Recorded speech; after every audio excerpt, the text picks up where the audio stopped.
शरणं गच्छामि धम्मं शरणं गच्छामि संघं।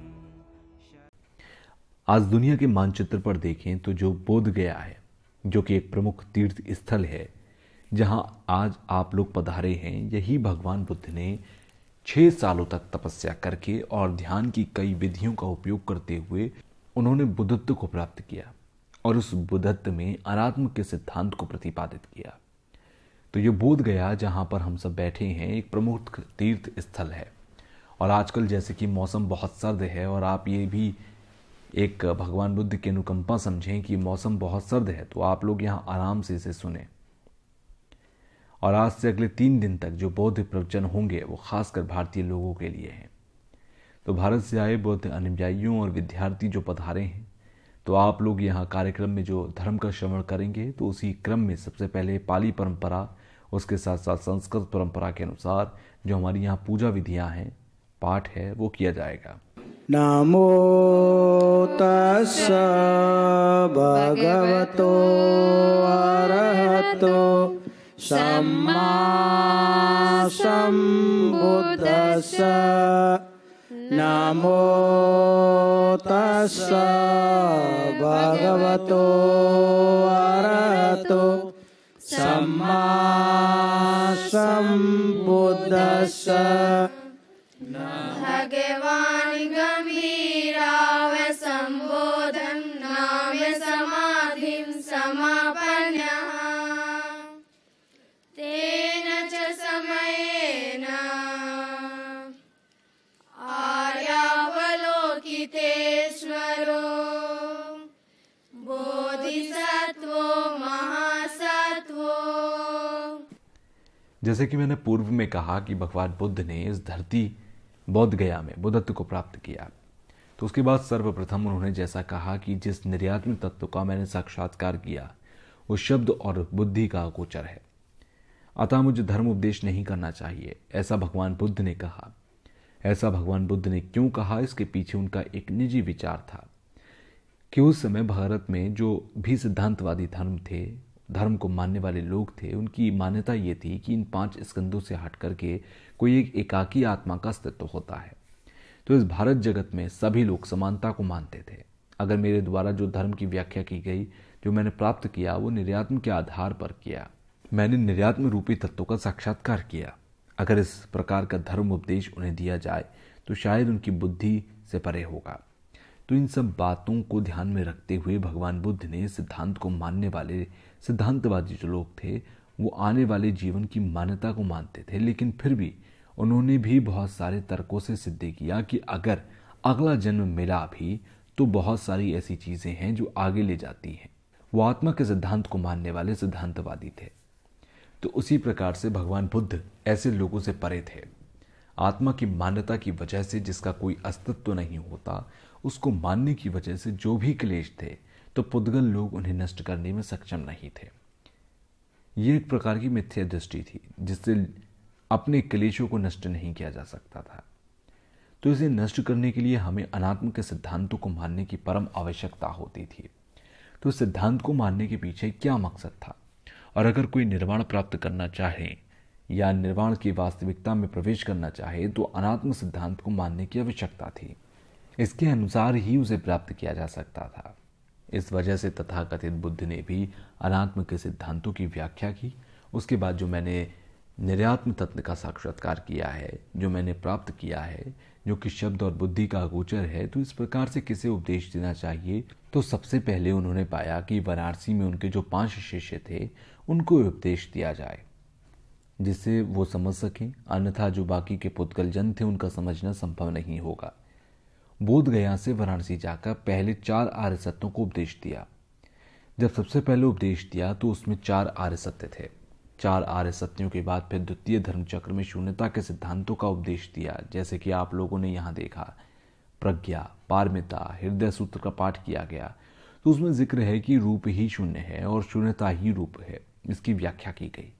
तो यहाँ कहने का मतलब ये है कि सभी धर्मों में जो भी वस्तुएं हैं वो अपने स्वभाव से सिद्ध नहीं है। यह भगवान बुद्ध ने उपदेश दिया और प्रथम धर्म चक्र उपदेश के लिए और खासकर किस प्रकार के हमारे दुख हैं और कैसा उनका निवारण किया जाए। और फिर पाया गया कि हमारे जो क्लेश हैं उसकी एकमात्र जड़ अविद्या है, उसको कैसे नष्ट किया जाना चाहिए। तो जब तक आप इसे नहीं काटते हैं तब तक आप बुद्धत्व को प्राप्त नहीं कर सकते। तो प्रथम धर्म चक्र के बाद द्वितीय धर्म चक्र के उपदेश को उन्होंने दिया, जो कि प्रज्ञा पारमिता हृदय सूत्र के नाम से जाना जाता है। उसमें बताया गया कि किस प्रकार से हमें अपने क्लेश को नष्ट करना चाहिए। उसके बाद वैशाली में तीसरे धर्म चक्र का उपदेश दिया गया। उसमें प्रथम धर्म चक्र का निदान किया गया और तीसरे धर्म चक्र में जो हमारी 3 विशेषताओं की व्याख्या की गई थी वो स्थिति धर्म चक्र में देखने को मिल सकती है। तो ये भी सिद्ध किया गया कि जो भगवान बुद्ध ने कहा उसे शब्द ना मान करके बल्कि उसकी गहनता से परीक्षण कीजिए। तो जो भी परिकल्पित धर्म है या वो अपने हित से उत्पन्न नहीं होते और कुछ धर्म जो हित से उत्पन्न होते हैं, तो इस प्रकार से उसमें 3 तरह की परिभाषा दी गई। इसके अलावा अगर आप तीसरे धर्म चक्र के बारे में देखें तो उसमें भी ऐसा ही कहा गया। तो वैशाली में भगवान बुद्ध ने तीसरे धर्म चक्र का उपदेश दिया और हमारे चित्त की जो एक प्रकार की प्रवृत्ति है उसे किस प्रकार से समझना चाहिए और किस प्रकार से उसकी वास्तविकता होती है, इस विषय पर भगवान बुद्ध ने उपदेश दिए, प्रवचन दिए। अगर हम तीसरे धर्म चक्र के विषय की चर्चा करें तो उसे सूत्र के द्वारा समझा जा सकता है और उसमें निर्वाण को प्राप्त करने के लिए ये चीजें बहुत अमुख या प्रमुख थी। उसको समझने के लिए आचार्य नागार्जुन ने भी इसकी व्याख्या की, जिससे कि उन लोगों को बुद्ध वचन समझ में आ सकें और उनके वचनों को केवल शब्द ना मान करके तर्कों के आधार पर नागार्जुन और उनके शिष्यों की उनकी व्याख्या की जाए।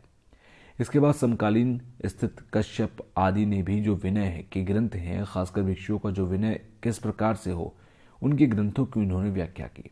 तो खासकर धर्म का प्रज्ञा के द्वारा परीक्षण करना चाहिए, प्रज्ञा के द्वारा समझने की कोशिश करनी चाहिए। जिस प्रकार से नागार्जुन और उनके शिष्यों ने व्याख्या की, ना कि हम ये सोचें कि भगवान बुद्ध ने कहा तो ऐसा हमें मानना चाहिए, ऐसा सोचने की हमें आवश्यकता नहीं है। तो नालंदा की जो परंपरा है उसमें खासकर बुद्धि के अनुसार, तर्क के अनुसार भगवान बुद्ध के वचनों को स्वीकार किया गया। तो हम लोग जो नालंदा के 17 विद्वान हैं उनको पढ़े तो बेहतर होगा, उनके बारे में हमें जानना भी चाहिए। हमें यह भी जानना चाहिए कि उन्होंने किस प्रकार भगवान बुद्ध के वचनों को स्पष्ट किया है।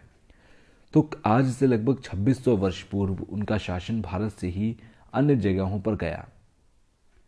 तो बुद्ध का शासन आज भी इतना कारगर है, लाभदायक है, तो हमें उसे सुनना चाहिए और वो केवल सूत्रों पर आधारित ना होकर के जो हमारे प्रज्ञा या उपाय की व्यवस्था की गई है उसके अनुसार उसे समझने की कोशिश करनी चाहिए। उस हिसाब से बुद्ध के शासन को समझना चाहिए।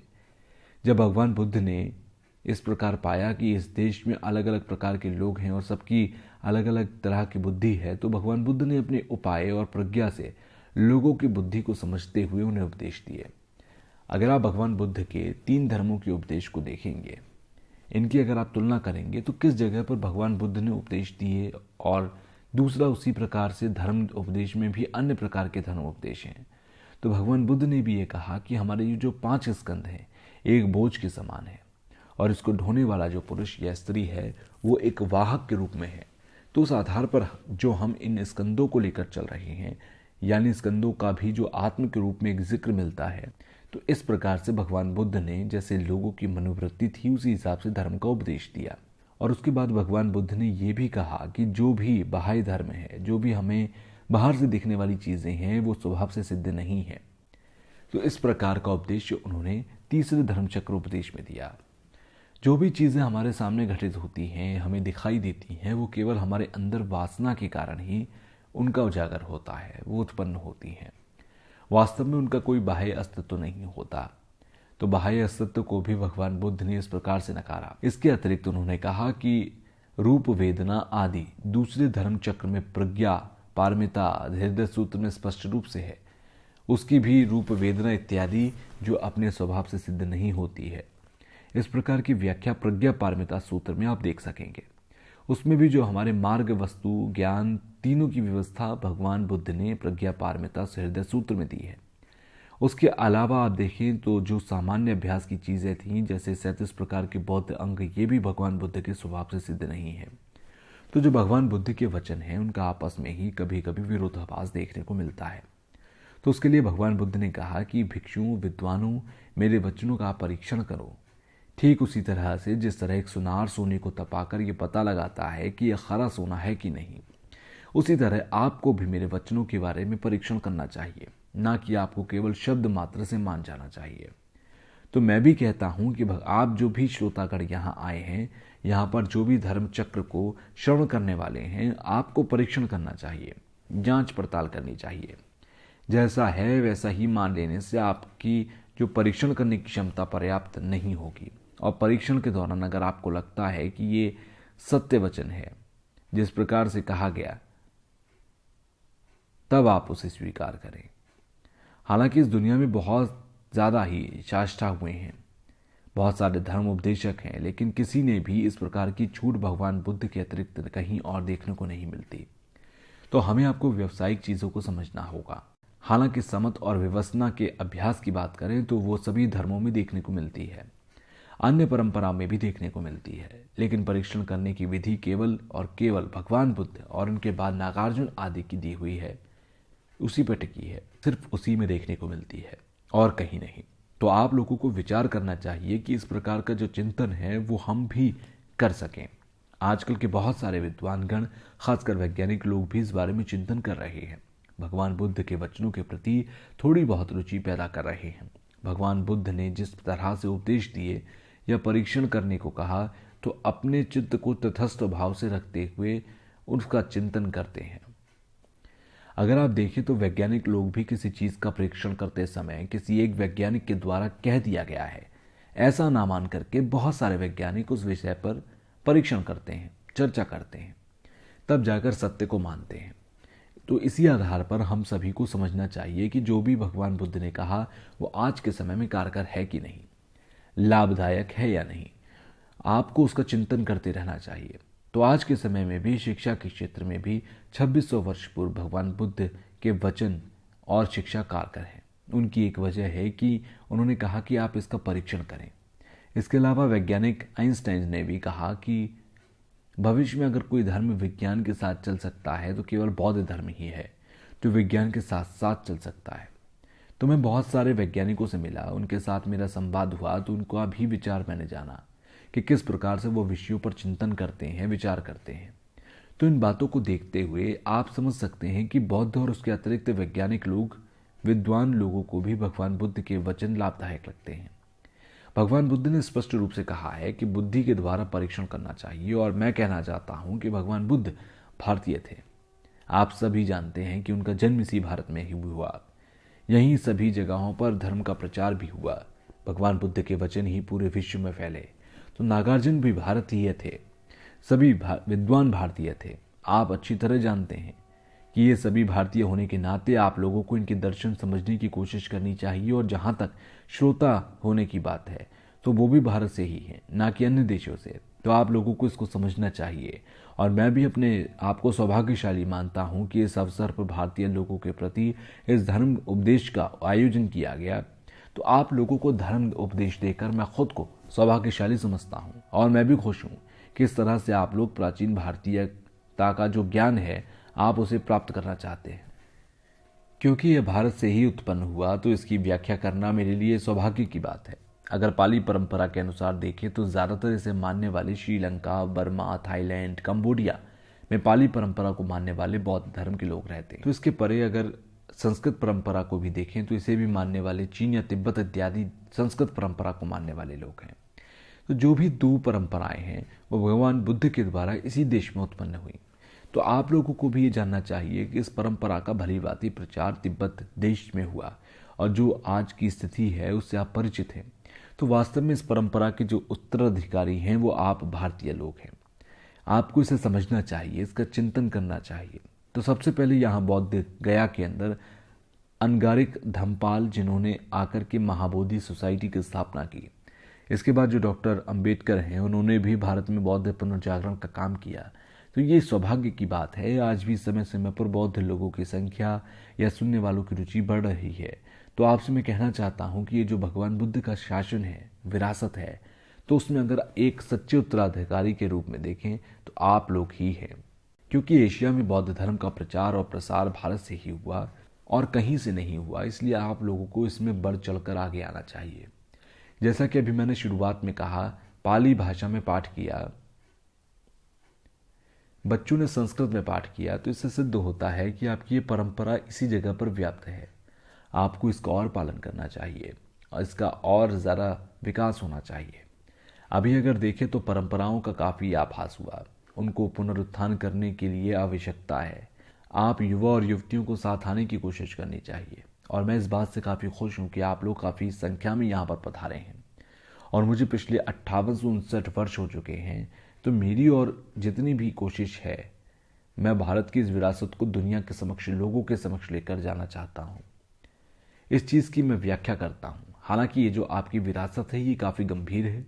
तो बौद्ध धर्म से पहले भी भारत में कई धर्मों का विकास हुआ और सांख्य धर्म में भी देखें तो उसमें भी एक ईश्वर को मानने वाले हैं, दूसरे ना मानने वाले। उसके बाद जैन धर्म में भी ईश्वर को नकारा गया और फिर भगवान बुद्ध के दर्शन में भी ईश्वर को नकारा गया। तो सांख्य, बौद्ध और जैन, ये 3 धर्म हैं, वो प्रमुख से ही रहे। इसके बाद अगर हिंदुओं के धर्म में देखें तो वो कहते हैं कि जिस तरह से उनके ईश्वर है या जो कर्ता है वो प्रधान है, वो एकाकी है, इस प्रकार की उनकी एक मान्यता है। तो जिन लोगों को इन मान्यताओं से लाभ होता है उन्हें वो माननी चाहिए, उनका अपना मत होता है। उसके बाद अगर भारत में देखें कि यहूदी धर्म, मुस्लिम धर्म, इस्लाम धर्म में भी, भारत में भी भगवान हैं और सभी मूल धर्म हैं, वो इस भारत के अंदर, देश के अंदर देखने को मिलते हैं और सभी धर्म का संदेश प्रेम, करुणा और मैत्री है।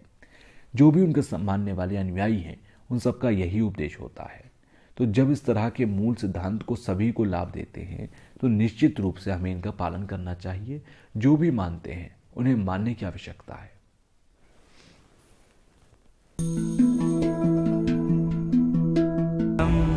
शरणं गच्छामि धम्मं शरणं गच्छामि